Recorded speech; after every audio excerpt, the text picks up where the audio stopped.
Hi, my name's Chris Candy, and this is the Never Not Run podcast. Or no. Or do the NNR for. This is the Never Not Run podcast. I'm your host, Chris Candy. And I'm Mark Nieto.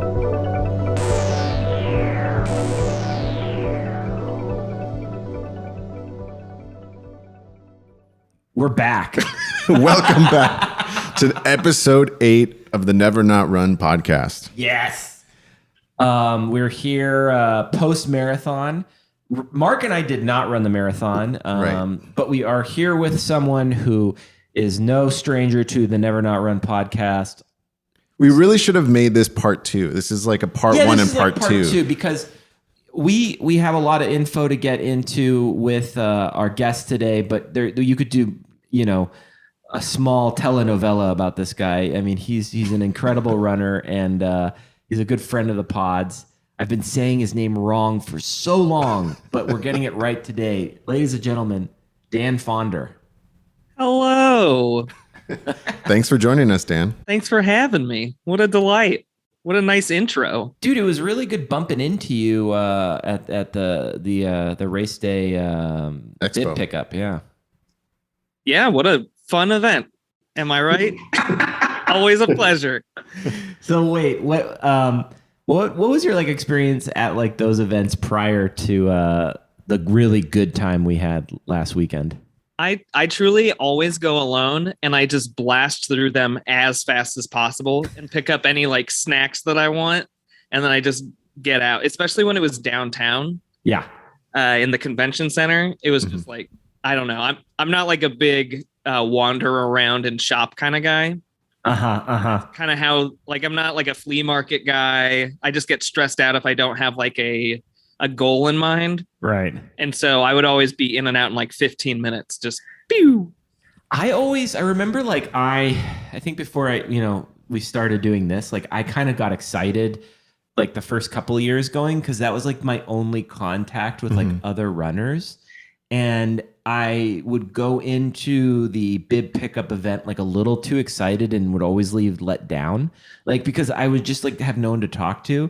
And then on top of it, there are weird vendors there that just shouldn't be there. Yeah. So the first year, it's you go and you see the Hoka tent, and you see On Running, and you see all of these shoe brands, and you're cool. But then slowly brands just started to leave, and it isn't that interesting anymore. And next thing you know, the year before the pandemic, I went, and there was no interesting brands there anymore. It was just the weird roofing company and the Ponzi scheme Hawaiian air, not even Hawaiian Airlines. It was Hawaiian vacation tent. It was Timeshares. Yeah. So going back to it at Dodgers, it was a much more pleasant experience for me. Yeah, I am the guy who likes to walk around and lurk a little bit. Yeah, me too. Go on a Sunday to Home Depot and just kind of wander around aimlessly. That's my kind of vibe. So the expo is like you, Chris. For me, it's always a really exciting time to just just see the weirdos and the other nerds that are into running as much as we are. Well, we were a good little trio that day. Yeah. Yeah. It helped to be in a group. I'm always better in those situations in a group, I think. When I'm alone, I just and also for me, the people that are manning the tents or running the tents, they're very rarely runners or even people that want to talk to you for even 1 second about anything that you're interested in. The Hawaii tent, which is just a timeshare suck. And then you'll walk around and you'll be ooh, maybe I'll talk to the Nathan tent. And then the people at the Nathan tent don't even really want to talk to you about running. They don't even work for Nathan. That was the funniest thing to me too. I fully agree. None of the people working at any of the tents were running it. Okay, No. They were gonna run the race. Everyone was just there to kind of make money, and it just didn't have that experience of being something that was at all there was no camaraderie. But when we were talking to the other runners, when we were talking to them, that was cool for me. Yeah. And I'll never do that on my own. You had a microphone, and I think that makes you immediately more approachable. But I'm not the kind of guy that if I'm at an event like that, I'll just see a group of people and be hey, so you guys like running? I know, right? So what's your favorite gel flavor? Huh?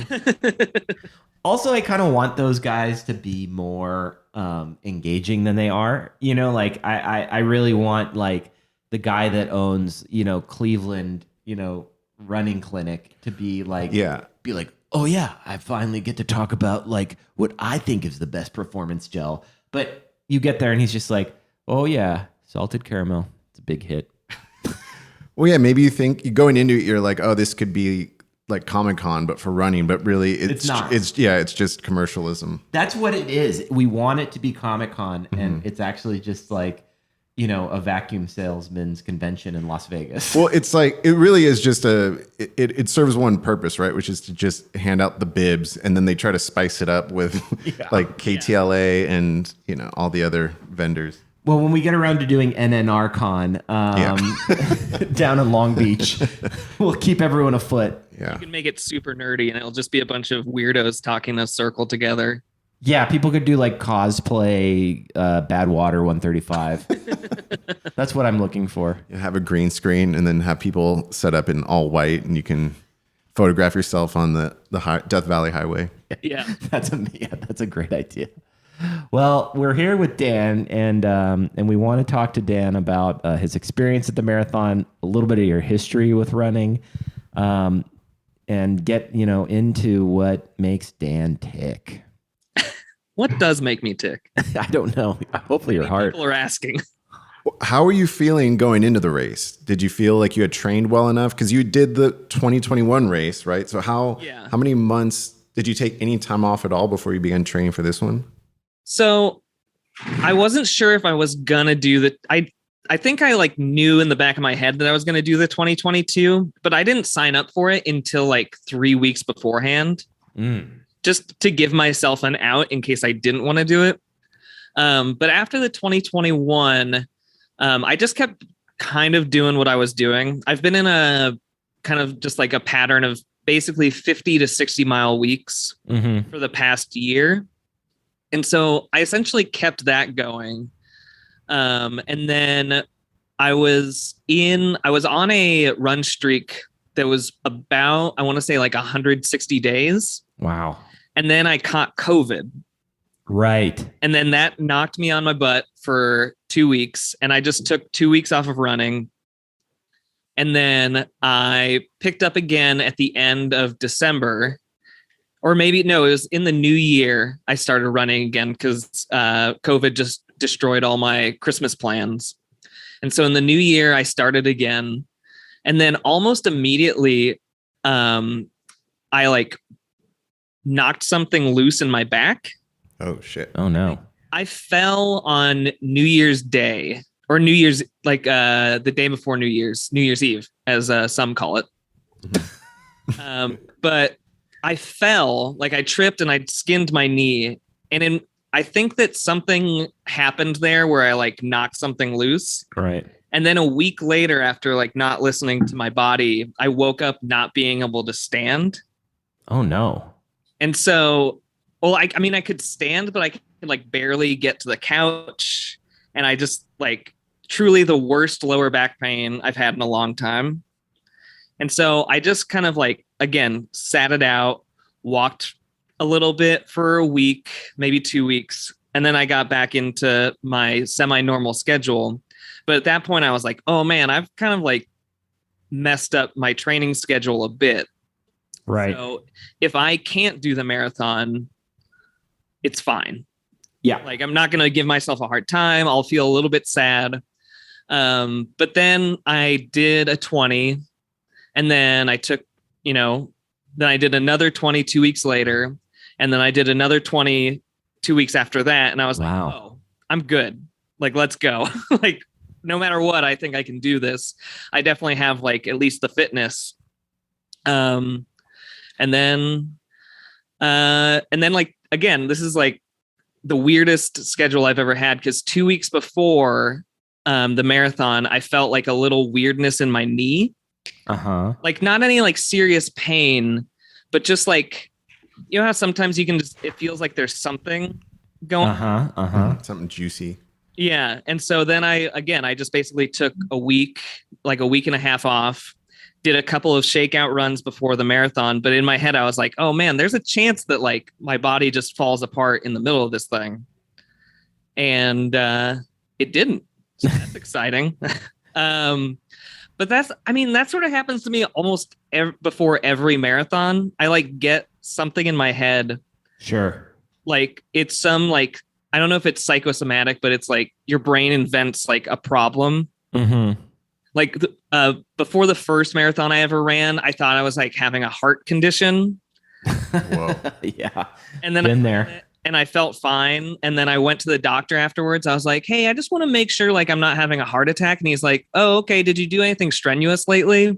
And I told him I ran a marathon. He's like, oh, if you were going to have a heart attack, you would have died in the middle of the marathon. Yeah. So you're fine. I was like, oh, okay. And just him saying that, like all those weird like feelings all went away. And so I realized that it was just like anxiety creating something weird in my body. And so like when the knee thing happened, I knew that it could be that, or it could be something bad.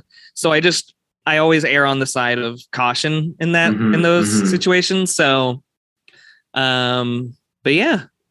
I feel like that's a very rare thing among runners. Most people are like, I'm just going to push through it. And then they end up seriously injuring themselves instead of, erring, being like, I need to rest. I should slow down, take it easy.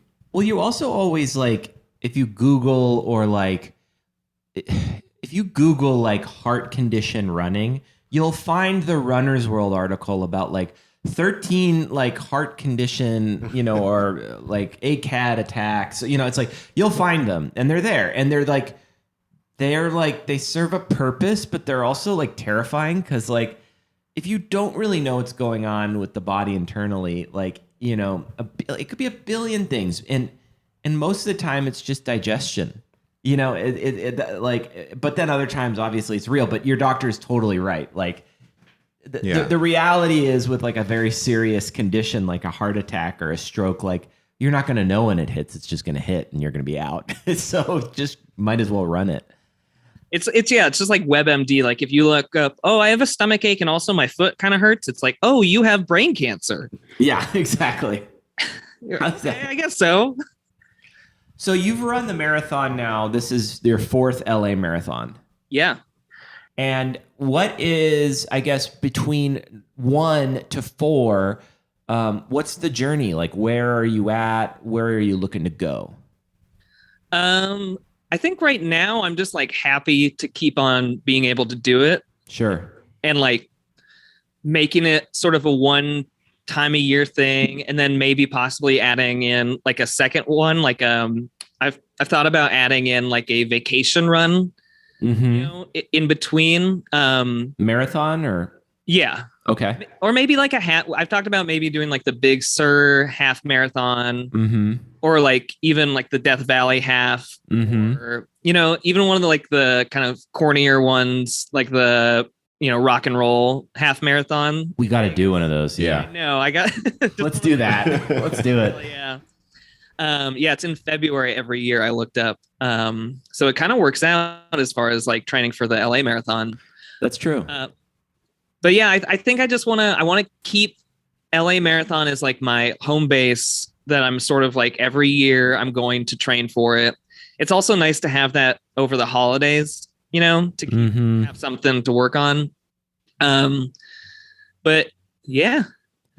What was, so for like the listeners who've never run LA marathon, give us like the Dan Faughnder experience. Like, because Mark and I have kind of talked about our LA marathon experience, but like, what are you picking up on? What are the people you kind of like to look forward to seeing? Give us the Dan version of LA Marathon. Yeah. I think the thing I like most about the LA Marathon is just finding those weird pockets of the city that you don't normally get to run through. Running in general has made me like so much more pedestrian minded. Like I care more about bridges than I ever have in my whole life. I care more about like street safety. I know. Yeah. And so like that's a big part of it. I like seeing the weirdos that are dressed up like Russell from Up, I like seeing the guy that's dressed up in a full suit with a suitcase or a briefcase. Yeah, that guy. I like the guys that are in like, what did I see this year? There was one. Have you ever seen the fellow that's in just like a big bear costume that's done like a ton of marathons? Well, I haven't. No, I don't think I've seen him. He's like I think he's sort of an internet celebrity. But of course he is. Yeah. He ran across the country at one point wearing like a bear costume. But more than anything, I like traversing across the city. Yeah. Like, especially near the end, I always find it really fun because I'm not, for the listener at home, I'm not the most like runner person. Like I'm a little chunky, I'm short, but once you hit like that 20-mile point and I keep going, and then you see all these like LA fitness inspo people just like falling off, just dropping like flies. You see them on the side of the roads doing those weird stretches that I've never seen before anywhere other than the marathon. You know, like the foot against a curb and like pushing up against it, and you're like, I don't know how that's making you feel any better. But I'm glad you're doing it. And they're like running up to all the people with the biofreeze. Yeah. And like I am just kind of like plugging away, and like I know that I've like done the right training to be able to, I mean, it hurts and I am suffering at that point. But being able to like at the end have like a last minute push is like very exciting for me. That's when like one of the only times that I get competitive. Yeah, I agree. It's especially someone like for myself who's slower. I'm always the guy who like never stops running. Yeah. But I'm with usually at the end of the race, like the fit body people who thought they could kind of just go and run it, and now they're walking. Yeah. You know, and they're just like, I just thought I could do this, or I trained for a month, or, you know, this is actually really hard. Yeah. Or like their longest training run was 15 miles and they thought they could just like fudge the last 11. Yeah. It's funny you say that, because you're right. You know, I think there's this identity or this image of what people think runners are. And that's what's my opinion I love about the marathon is, especially LA, you know. Yeah, I mean, you just get to go at your own pace, and like you said, I mean, that's something that we've talked a lot about, is like the kind of, I don't know, that attitude of like, you just got to keep going and you put one foot in front of the other, right? And it's like a really basic, all right, we're going to go across the city, I'm going to get to the end, and I'm going to trust my body, right? Yeah. I have a funny Dan story, actually, because we both ran 2021, and this can lead into the next part of the show I wanted to get into about the course change for LA Marathon and how it sucks. Boy. But I remember like Dan might have been like an hour ahead of me. And I was maybe at I think I was like at mile 19, and you were maybe at mile like 25. Yeah. But right by the Mormon temple there. Yeah. And I'm like, just like, when you're at that part of the marathon, you're like, because I'd done it a handful of times at that point. For me, my experience was like, okay, Chris, like you're about to hit the shit right now. Like this is actually the hard part. Like you're there. And right as I kind of been thinking that, I hear like out of the corner of my ear, like, Chris, and it's Dan, and he's going like, it's fucking great. Just double backing the exact same way. We're all talking about how much we love it. And everyone around you was laughing because I clearly knew, and everybody knew, that this reroute sucked. You know, and for the listeners at home who haven't seen LA Marathon, it used to be, for a long time, Dodger Stadium, through all the highlights of LA, a good like run through the city, and it would end at what most people would consider to be a very big icon of the city, the beach. Mm-hmm. And now it doubles back into like a business center. Yeah. You end up at like the Century City Plaza or like the Avenue of the Stars. So what was your takeaway with like the change and all of that? Like, because I know you didn't like it, and I don't know. And how was it running it again? What, did you come to like it at all, or what do you think?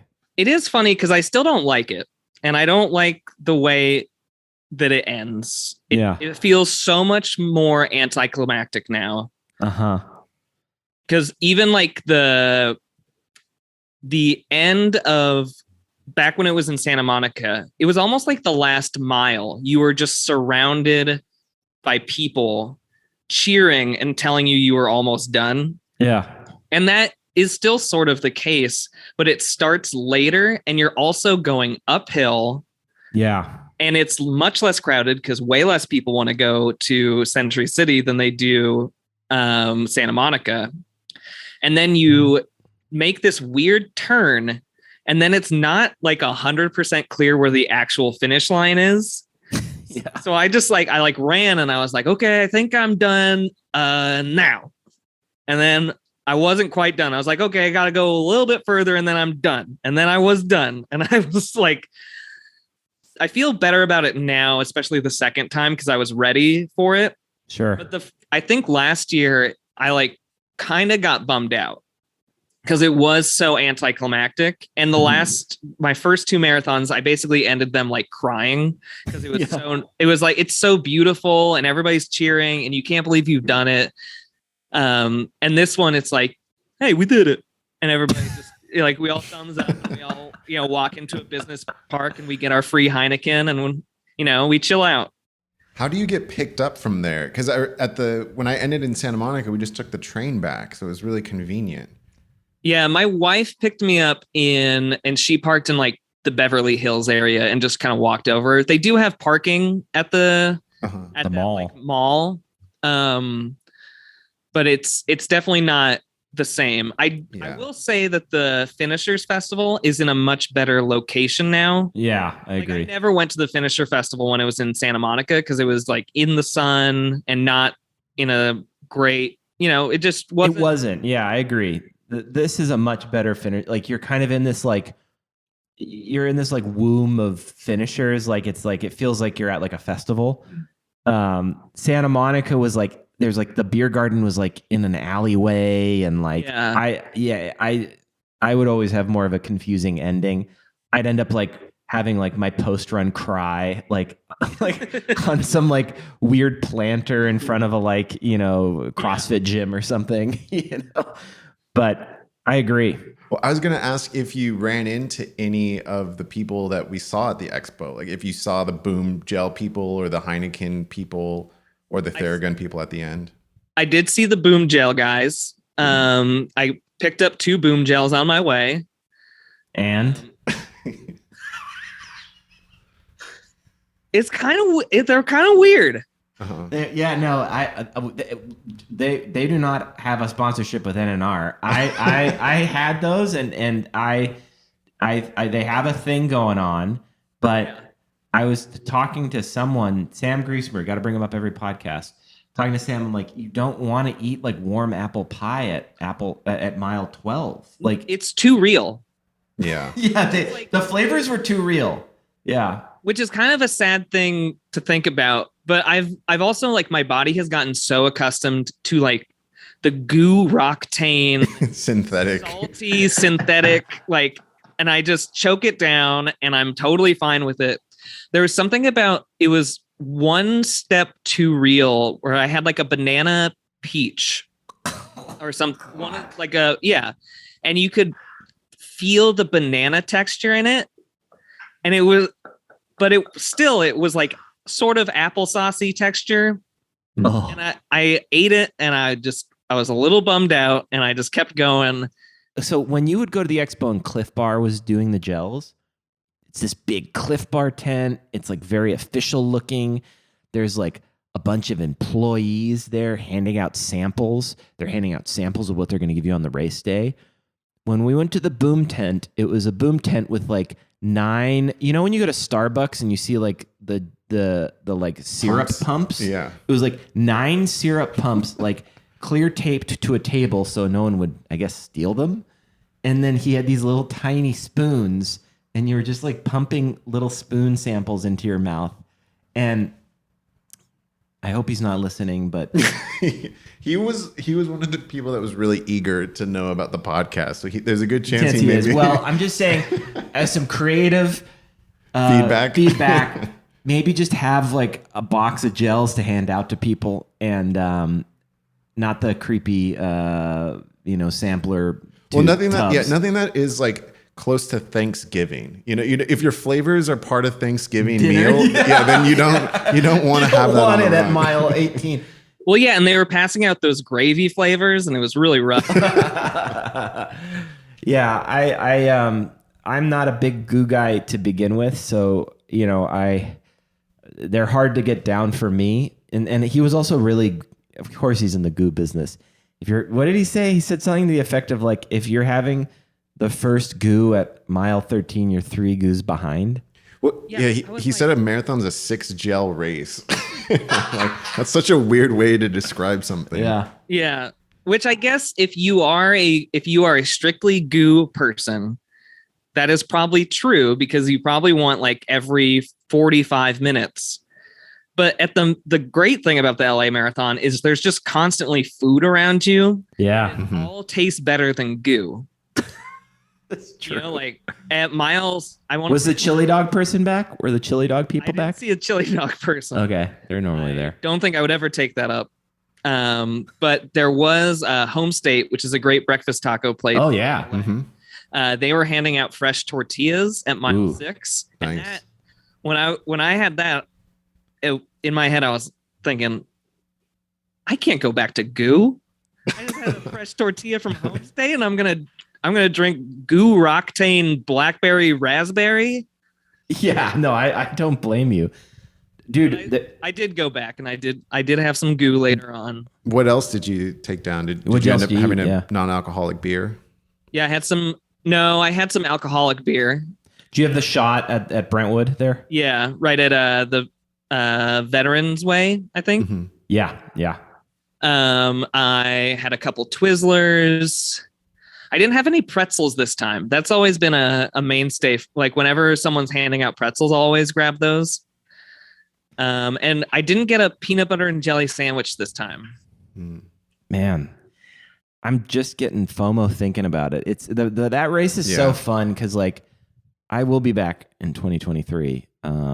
But it's a fun race, especially being from the city. Like you're kind of like. It was interesting being on the outside, just watching it, because like, I don't know how to explain it. It felt like, for me, not running it, like, and after doing it for 4 years, it felt like choosing to not watch the Super Bowl and like going to get dinner somewhere, being like, this big game's on, and you just like really like everyone's doing it, or all your buddies are doing it, and you're like, I'm not. I guess I'll figure out something to do. Yeah, I'll do something else. But it was. I did watch it on. It was fun to watch the KTLA coverage, and it was cool to call you up, and I was happy to know that you were out there. Yeah. So there's so much like to talk to you about, Dan.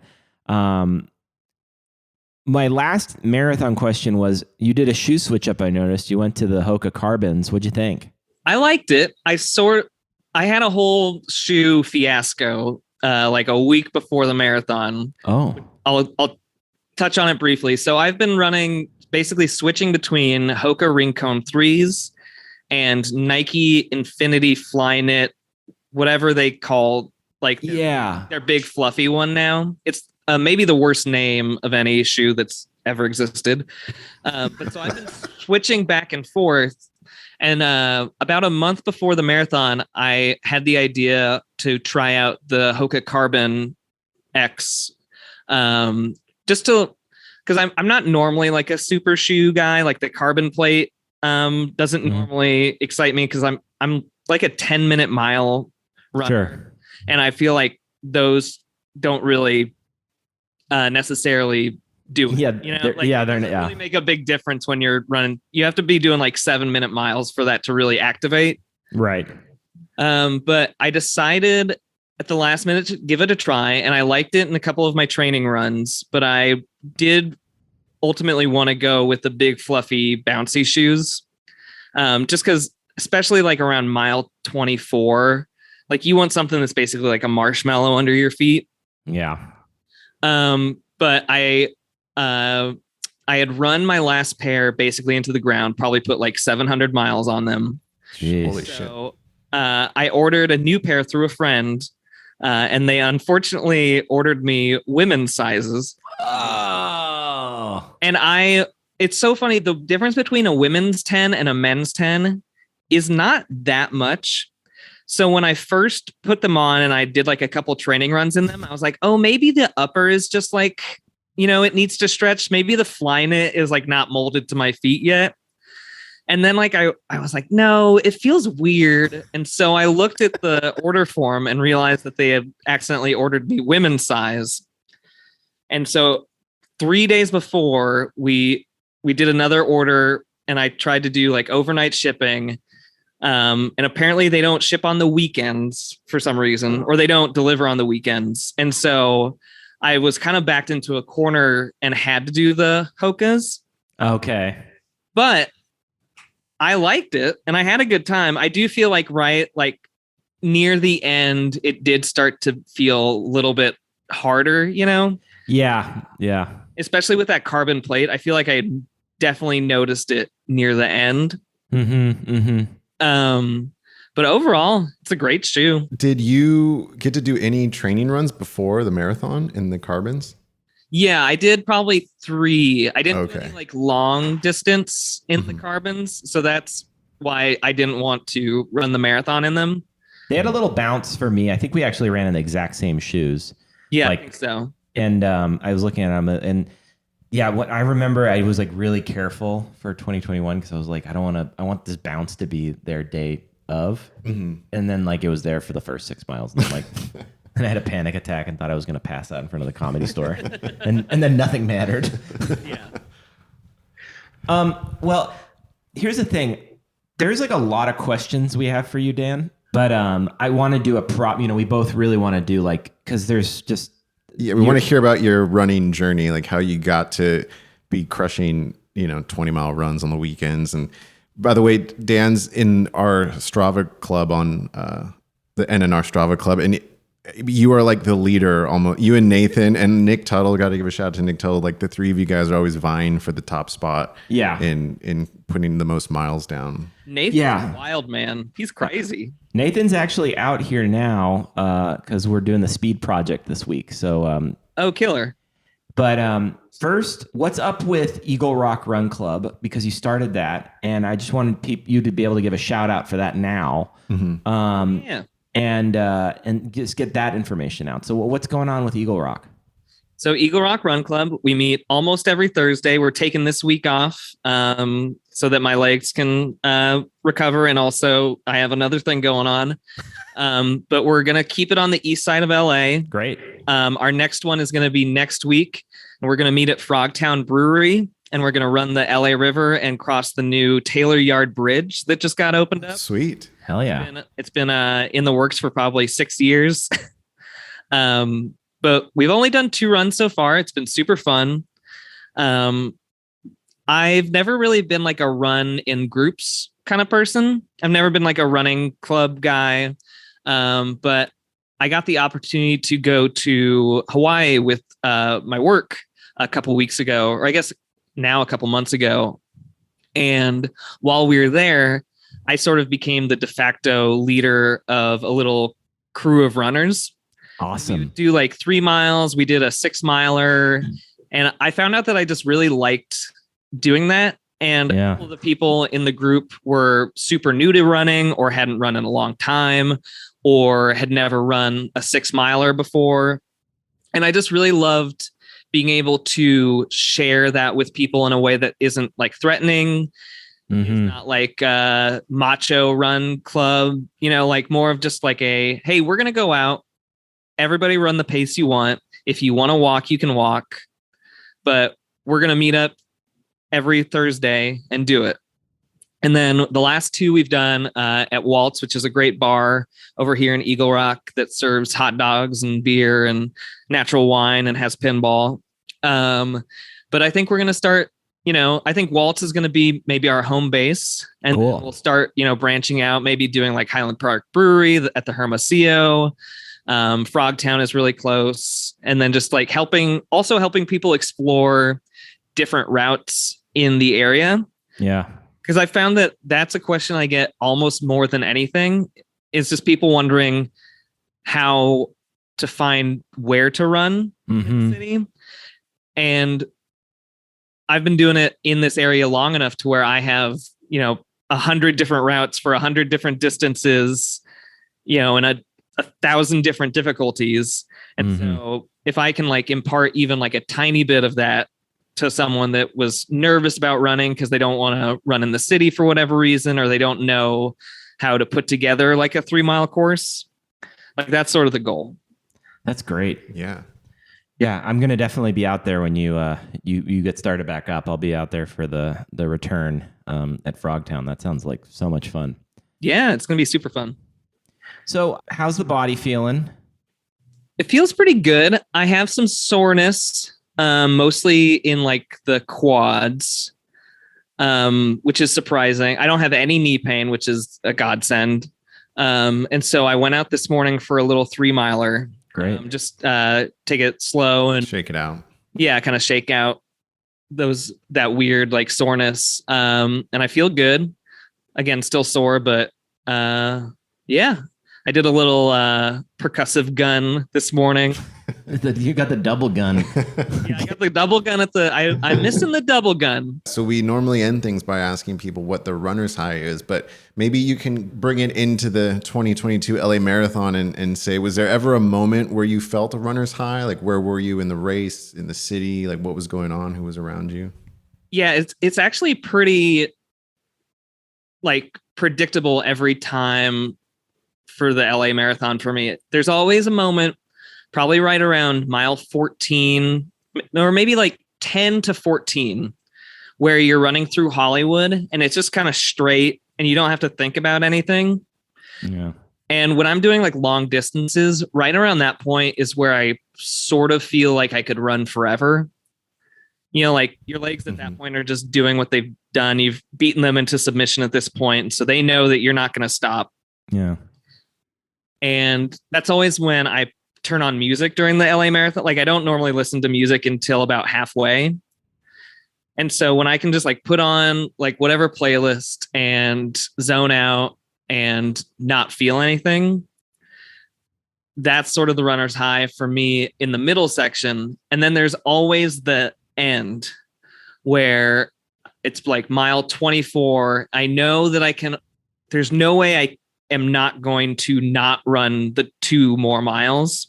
Yeah. And at that point, it's just about like maintaining either like my heart rate or, some semblance of pace. But I'm normally not too stressed out about my finishing time. So I'm just letting like my body tell me what to do and enjoying like the last, 2.5 miles of whatever I'm doing.